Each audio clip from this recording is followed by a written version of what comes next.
नमस्कार दोस्तों। स्वागत है आपका अपने यूट्यूब चैनल जिसका नाम है आर.के.टी. एकेडमी। दोस्तों आज का हमारा टॉपिक है आर्य समाज। आर्य समाज में हम पढ़ने जा रहे हैं स्वामी दयानंद सरस्वती के बारे में और आर्य समाज की स्थापना और उसकी क्रियाकलाप के बारे में। तो दोस्तों स्टार्ट करते हैं हमारा आज का वीडियो। आगे बढ़ने से पहले दोस्तों निवेदन है, कृपया हमारे चैनल को सब्सक्राइब करें और हमारे चैनल पे अपलोड की जाने वाली वीडियो को लाइक करें और ज़्यादा से ज़्यादा शेयर करें ताकि हम ऐसी वीडियो बनाने के लिए प्रोत्साहित हो सकें। हमारा एम है कि हम ज़्यादा से ज़्यादा स्टूडेंट को फ्री में एजुकेशन प्रोवाइड करा सकें और नॉलेजेबल जानकारी उनको अच्छी प्रोवाइड करा सकें जो उनके एग्ज़ाम के पॉइंट ऑफ व्यू से ज़रूरी हो। दोस्तों आगे बढ़ते हैं और शुरुआत करते हैं आज के सेशन की। आर्य समाज।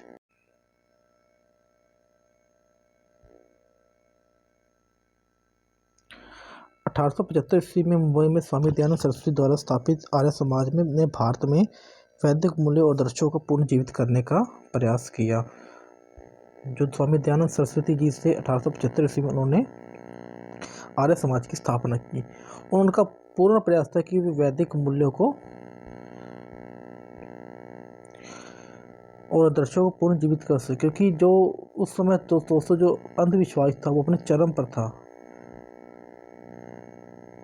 अंधविश्वास दोस्तों अपने चरम पर था और लोगों में अंधविश्वास और छुआछूत की भावनाएं जैसे कि ऐसे अंधविश्वास से जो काफ़ी हो चुकी थी, तो वो वैदिक धर्मों से हटकर लोग अलग अलग धर्मों को, अलग अलग मान्यताओं को मानने लग चुके थे। तो स्वामी दयानंद सरस्वती और आर्य समाज का ये दृढ़ निश्चय था कि वैदिक मूल्यों की ओर दर्श को पुनर्जीवित किया जाए। जो वैदिक मूल्य लिखे गए थे हमारे ऋग्वेद में, हमारे वेदों में, उनको पूर्ण से जीवित किया जाए, लोगों तक फिर से उनकी महानता को प्रज्वलित किया जाए। उन्होंने कहा वेदों की ओर लौटो, अर्थात जो वेदों में लिखा है, जो वेदों द्वारा कहा गया है उसकी ओर लोगों, जो वेदों में दर्श दिया गया है हमारे जीने के लिए, हमारे जीवन जीने के लिए और जीवित रहने के लिए जो बताया गया है जरूरी, उनकी तरफ चलो। मूर्ति पूजा का उन्होंने खंडन किया। बहुदेववाद व कर्मकांड और धर्म के नाम पर व्यापक अंधविश्वास को आर्य समाज ने विरोध किया।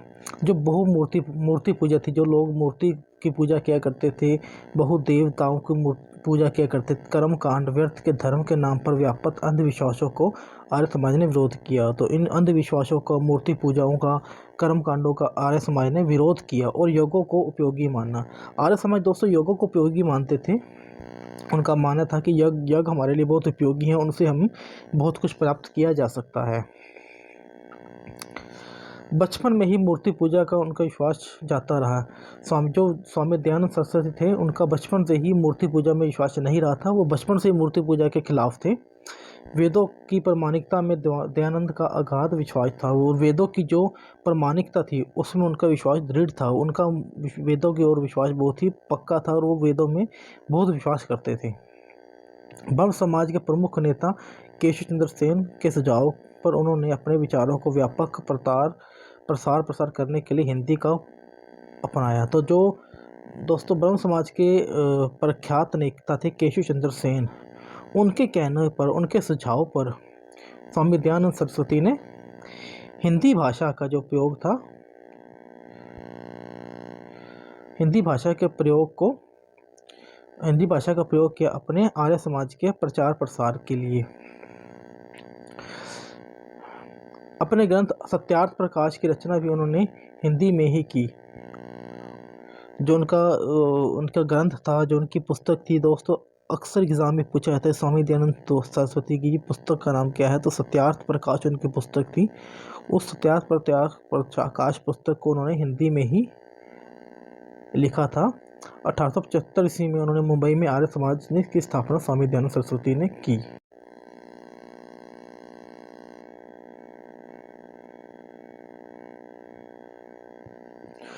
आर्य समाज ने केवल वेदों को ही ज्ञान का सच्चा और एकमात्र आधार माना। जो आर्य समाज था उसका मानना था कि केवल वेद ही है जो एकमात्र सच्चे ज्ञान का पिटारा है, एकमात्र आधार है सच्चे ज्ञान का। शास्त्र और पुराणों को, इसके विपरीत शास्त्र और पुराणों को आर्य समाज ने कपोल कल्पनाओं के ग्रस्त माना। इसके अलावा जो शास्त्र थे और जो भी पुराण थे उनको उन्होंने सिर्फ कल्पनाओं का एक माध्यम माना, उस पर उनका विश्वास नहीं था। वे केवल वेदों को ही मानते थे। वैदिक साहित्यों में भी ऋग्वेद संहिता को ही समाज में सर्वाधिक महत्ता प्रदान की। जो आर्य समाज था दोस्तों, वेदों में महत्ता मानता था, और वेदों में भी ऋग्वेद को वो अधिक महत्ता देते थे। शास्त्र और पुराणों में प्रतिपादित बहुदेववाद और ईश्वर के साकार रूप की परिकल्पना को पूर्ण रूपेश अस्वीकार किया। जो वेदों, शास्त्र और वेद पुराणों में बहुदेवताओं की और ईश्वर के साकार रूप की परिकल्पना की थी, उसको उन्होंने अस्वीकार किया, और ईश्वर के निर्गुण निरंकार रूप को अपनी आस्था व्यक्त की, और ईश्वर का जो निर्गुण और निराकार रूप था उसके प्रति अपनी आस्था व्यक्त की। आर्य समाज का यज्ञों की महत्ता में अगाध विश्वास था, परंतु उत्तर वैदिक काल में विकसित अनेक कर्म कांडों को इसने पूरी तरह अस्वीकार किया। उत्तर वैदिक काल में अनेक धार्मिक कृतियाँ समाज में प्रवेश कर गई थी, और धर्म का मूल स्वरूप विकृत हो गया था। आर्य समाज ने अंधविश्वासों के विरुद्ध अभियान छेड़ दिया। गुण और कर्म के स्थान पर वंश और पर आधारित वर्ण व्यवस्था को इसने वेद विरुद्ध बताया तथा शूद्रों में शिक्षा प्रसार का समर्थन किया। दोस्तों, ये भले ही यज्ञों में विश्वास करते थे, पर तो उत्तर वैदिक काल में जैसे धर्म अंधविश्वासों के कारण जो वेदों यज्ञों की किया जाता था उसके ये विरुद्ध थे, और जो वर्ण व्यवस्था थी उसमें भी वो जो जाति के आधार पर वर्ण व्यवस्था उसके विरुद्ध थे वो, और गुणों और कर्म के स्थान पर वंश आधारित जो वर्ण व्यवस्था कर दी उसके विरुद्ध थे वो, और शूद्रों को शिक्षा दिलाने के पक्षधर थे वो। शूद्रों को शिक्षा के आधार पर उनके सुधार करने के पक्षधर थे। आर्य समाज ने वैदिक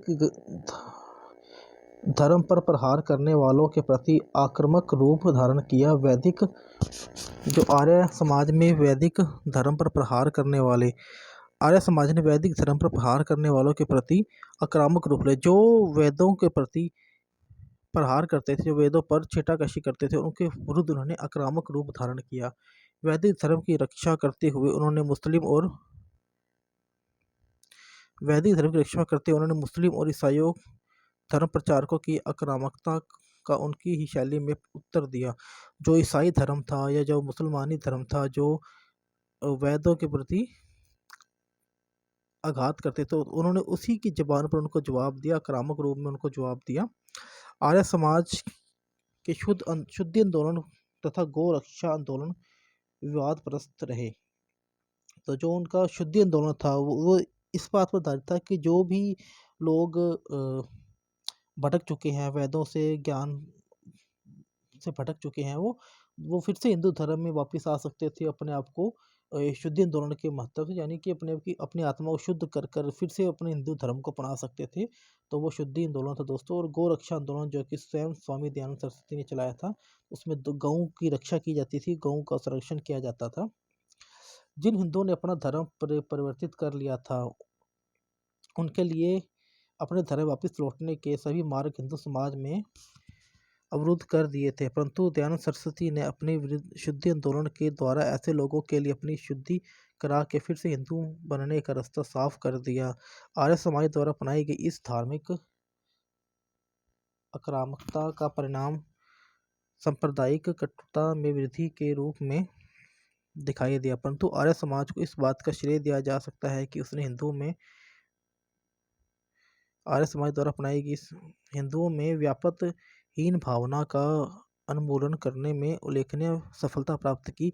आर्य समाज द्वारा स्थापित विद्यालयों और पाठशालाओं में वैदिक मूल्य के संरक्षण के समुचित प्रबंध किया गया, और संस्कृत भाषा को विशेष महत्व दिया गया। इसने अपने समकालीन धार्मिक सामाजिक आंदोलनों में आर्य समाज सबसे अधिक महत्वपूर्ण लोकप्रिय आंदोलन था। पश्चिम उत्तर प्रदेश के पश्चिम भाग और पंजाब में आर्य समाज के अनुयायियों की संख्या लाखों में पहुंच चुकी थी।